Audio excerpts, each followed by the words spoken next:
hope not. But this requires more than illusions about what is and isn't possible. If we want to argue that Europe has a moral commitment because the Refugee Convention grew out of the European tragedy, European countries are the ones in the world that give most asylum. I mean, Germany, Austria, and Sweden alone in the last 8 years gave 1/3 of all positive asylum decisions in the world. Europe ought to defend this as part of its legacy.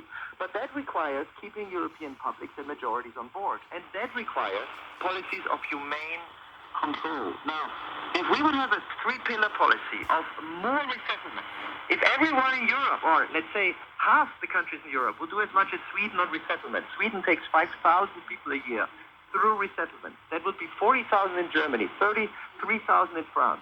You would have 100,000 refugees. But resettlement has failed as a policy. The European Union couldn't agree on it.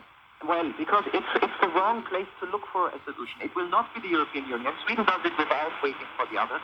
Germany, and I've been in touch with the people forming the next German government. I very much hope Germany will do what Sweden does. We shouldn't Europeanize this, because then you have the lowest common denominator. You don't have to wait for Hungary or Poland. Just turning to... imposed on countries that don't want it. I mean, the majority of people are not going to Poland, they're not going to Romania, they're not going to Hungary. I mean, it would be great if these people could just set up new lives there and be welcomed, but that's not the reality. Most people are going to either where they know people or where there's opportunity. So that does mean the three countries that Gerald just talked about, they obviously just have to recognize reality that they're going to be the main target. Yes.